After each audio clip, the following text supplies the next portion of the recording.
Vous êtes devant l'écran principal d'Ademaint. Nous avons voulu cet écran unique afin que précisément l'utilisateur ne se disperse pas dans une multitude d'écrans qui s'enchevêtrent. Au cœur de toute GMAO, il y a ici l'arborescence. Cette arborescence constitue en réalité l'épine dorsale qui va permettre à tout intervenant, toute sortie de pièce, tout sous-traitant ou toute commande d'achat direct de s'imputer au bon objet technique. Lorsque je suis un industriel, j'ai une arborescence industrielle.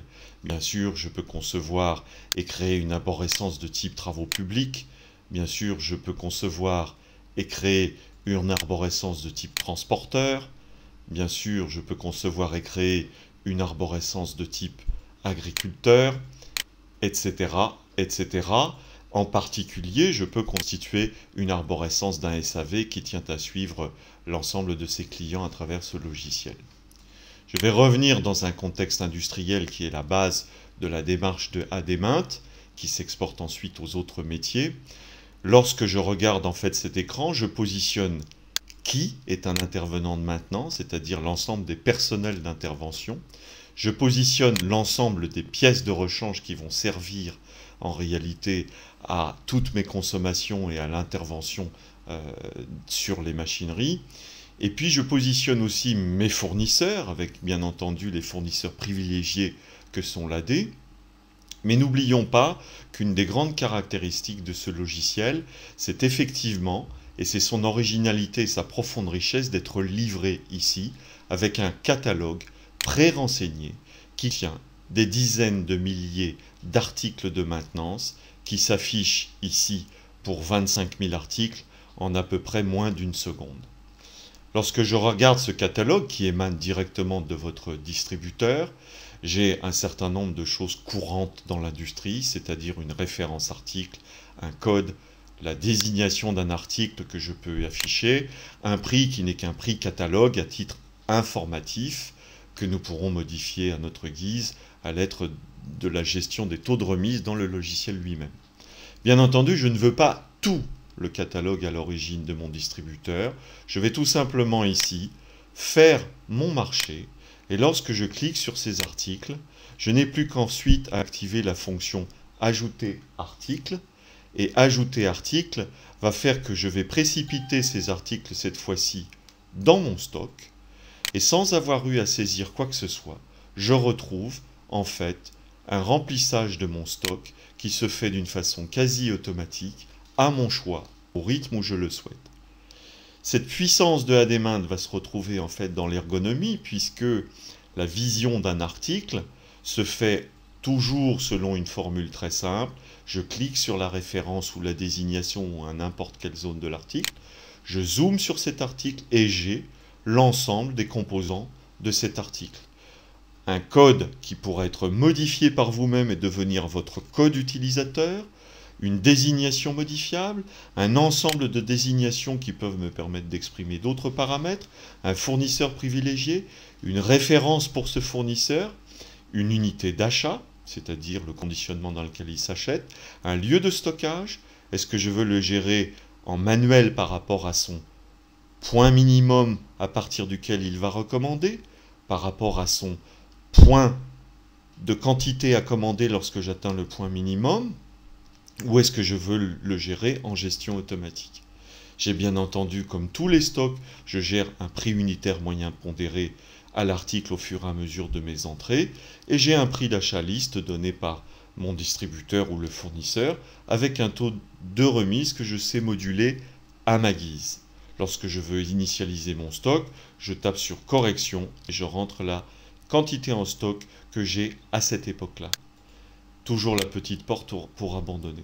Un fonctionnement élémentaire qui me positionne sur une vision de mes stocks extrêmement simple, direct, avec un temps minimum d'implantation au lieu des dizaines d'heures à consacrer à la saisie en réalité de mes articles en stock en général.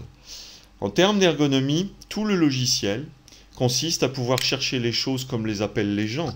Si je cherche quelque chose qui s'apparente à roulette ou roulement ou etc., je tape ROU et je me trouve devant l'ensemble des choses dont la désignation contient ces trois lettres. Si bien sûr je retire mes lettres, toute la liste prend en fait et reprend sa place. Je peux bien entendu sélectionner les choses par rapport à des fournisseurs, je peux sélectionner les choses par rapport à leur code, je peux sélectionner tous les articles inactifs, tous les articles actifs et tous les articles actifs et inactifs.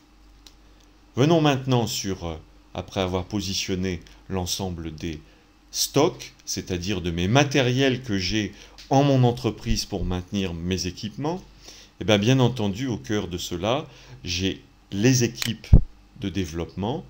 Alors si je prends Jean-Michel Ruffin, qui est un intervenant maintenance, lorsque je zoome, Jean-Michel Ruffin, c'est un code, c'est un coût horaire technique, et c'est un ensemble de commentaires, spécialité électrique, habilitation haute tension, qui peuvent me permettre de suivre en réalité un petit peu le développement de l'action d'un individu avec ses compétences qui lui sont propres. Lorsque je veux, et ça c'est très important, suivre les interventions réalisées sur des machineries, tout logiciel de GMAO impose que l'intervenant, l'opérateur de maintenance, saisisse son bon d'intervention, ouvre ce bon d'intervention, tape le numéro de la machine, tape ce qu'il a fait, tape combien de temps ça lui a pris. Pas sur ADMAT. Nous avons voulu que chaque individu, quelle que soit l'appréhension ou la préhension tout court qu'il ait de l'informatique, il clique sur son nom, il se déplace sur l'unité sur laquelle il est en train d'intervenir, l'extrudeuse B5, il laisse la souris ouvrir la transaction, mon nom est affiché, la machine est affichée, la date est affichée, je choisis un type de maintenance, préventif si c'est sur plan de préventif, correctif si c'est sur panne, modification si ce sont des modifs, etc. Je suis en correctif, j'ai passé combien de temps? J'ai passé 1 heure, et je dis qu'il s'agissait d'une panne de relais. Je pourrais donner, bien entendu, des consignes à mes successeurs afin qu'ils puissent anticiper de ce qu'il y a à faire suite à cette intervention. J'enregistre, 0 saisie, pratiquement 0 frappe, et sur l'extrudeuse B5, avec le clic droit de la souris, je retrouve en réalité mon intervention. J'ai ici le spectacle de toutes les interventions sur l'extrudeuse. Je retrouve ma panne de relais. J'ai bien affiché en réalité un coût horaire technique et comme j'ai 1 heure, j'ai bien mon prix. J'ai l'ensemble des interventions. Elles constituent 9 454,87 francs sur cette machine pour 37h10. Je peux isoler la main-d'œuvre pour un intervenant, si je choisis par exemple d'avoir seulement la main-d'œuvre de JMR, qui est Jean-Michel Ruffin.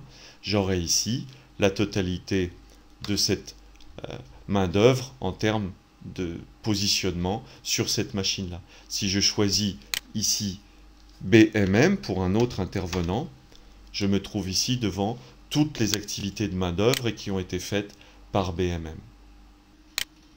Nous disposons également d'une capacité analytique fondamentale par rapport au type de maintenance, savoir afficher tout ce qui a été réalisé à titre du préventif, ou savoir afficher tout ce qui a été réalisé en correctif, c'est-à-dire sur panne. C'est l'objet et la possibilité d'une conversation constante avec le responsable du site, ainsi qu'avec les producteurs, pour prendre des décisions techniques fondamentales, ainsi qu'on peut observer toutes les choses qui auraient été faites en modification.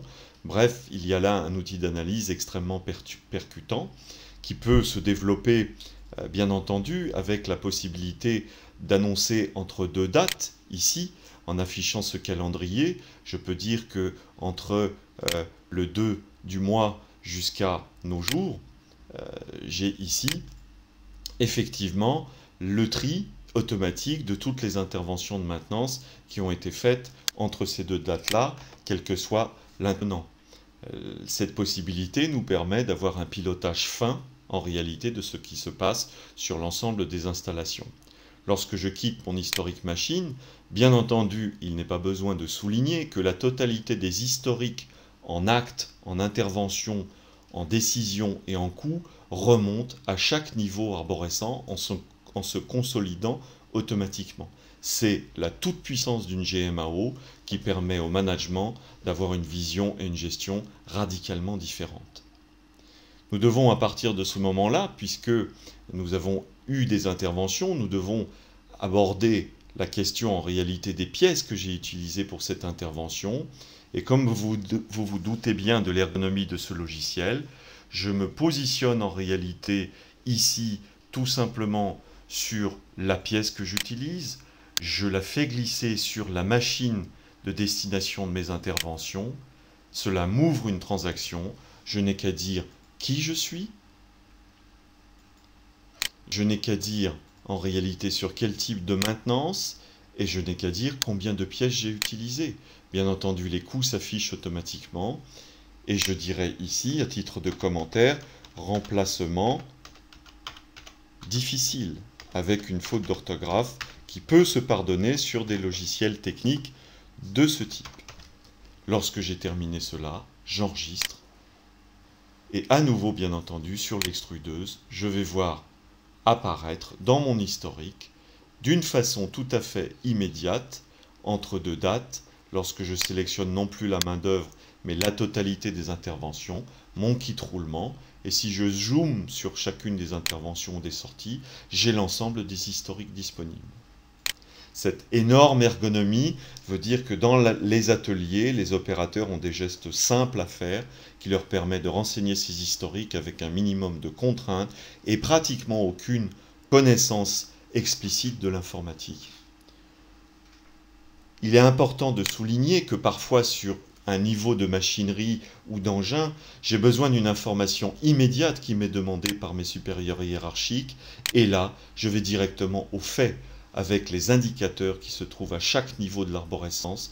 Je vois ici en réalité sur mon extrudeuse B5, pour l'année 2001, je pourrais le faire sur les années antérieures, où en suis-je de mon budget? Je vois ici que j'ai 740 francs 13 en mai, que sur ces dépenses, ici même, mes sorties magasins pèsent 80% de ces dépenses, que ma main-d'œuvre pèse 19% de ces dépenses pour 155 francs 83, que par type de maintenance, j'ai 40% en modification, j'ai très exactement en correctif des proportions qui sont le préventif pèse pour 7%, le correctif pèse pour 51,92%, le jour où il atteint 80%, je sais que cette machine-là présente des problèmes qui doivent être définitivement curés. Ces indicateurs immédiats sont à tous les niveaux de l'arborescence d'Ademainte une très grande puissance de cet outil logiciel.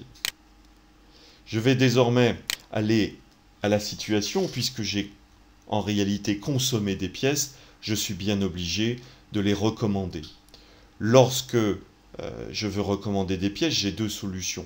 D'une part, je pense à mon fournisseur et je choisis mes fournisseurs avec les fournisseurs privilégiés AD, mais qui ne sont pas bien entendu les seuls fournisseurs, puisque vous pouvez fournir et vous pouvez saisir, pardonnez-moi, tout fournisseur à n'importe quel moment de l'existence de ce logiciel qui fait partie de votre listing de fournisseurs. Ici, si je positionne en réalité le fournisseur sur le magasin, je vais avoir l'ouverture d'une commande automatiquement sans avoir rien touché. L'ouverture de cette commande me donne d'une façon immédiate le fournisseur, que c'est une commande de magasin, je peux lui dire qui je suis, je peux dire effectivement quel article je veux et comment est-ce que je vais remplir mon bon de commande, toujours à travers une ergonomie absolument exceptionnelle. Je retourne sur ma liste articles, je prends ici mon article, en l'occurrence des microforêts, je le bascule à n'importe quel endroit de mon bon de commande, il affiche automatiquement les désignations et l'ensemble des paramètres prix et taux de remise, je mets la quantité avec l'onglet, je peux modifier à la fois mon taux de remise ou mon prix unitaire, qui va bien entendu après devenir le dernier prix connu à la commande et qui va aller modifier le prix dans la fiche article.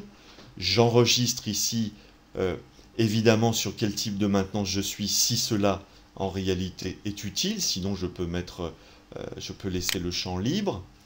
J'enregistre ma ligne de commande, il me demande de bien confirmer que c'est le bon prix, le bon fournisseur et le bon taux de remise.